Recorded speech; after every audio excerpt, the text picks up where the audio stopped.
Sto motýlů dělá přemety v prázdné hlavě a tep se ztrácí, tepe slabě. Strach třepí v kolenou, nohy rozkmitá.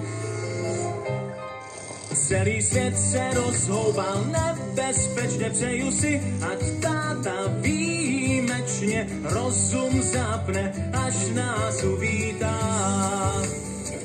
Já přijel na Vánoce s děvčetem na pár dní, doufám, že mě před ním milej táta nestrapní.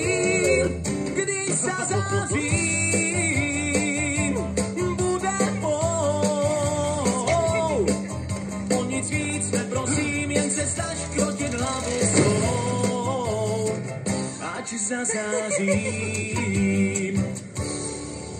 Večeré nápady frustrují mě, strapňuješ mě, v létě v zimě, neznáš míru, blází ze všech sil. Není náhoda, že jsem velký nervák, takže dnes by bylo bezva, kdybys nám tu šanci neskazil.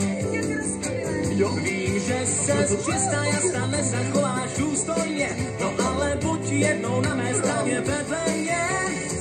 Když zazářím, bude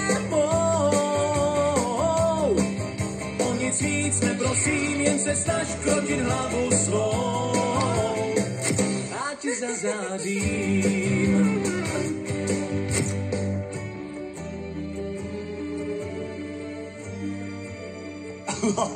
Je opravdu skvělá. Vybral jsi fakt dobře, Maxíku. Maxi, jsem Max, jasný.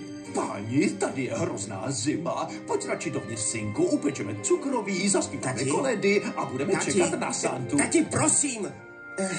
Radši se půjdu projít.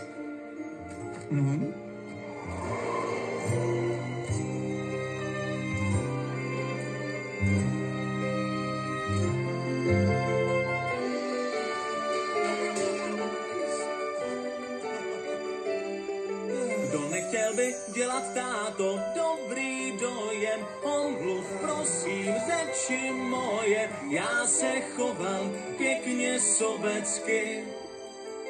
Vyrobil táta. Ty jen chceš hezky zvesela vyjít s lidmi, život smíchem naplnil jsi, tátou si jak má být říkat znalecky. Teď nevím, čeho jsem se před chvilkou tolik bál, že si nejskvělejší táta, teď bych přísahal.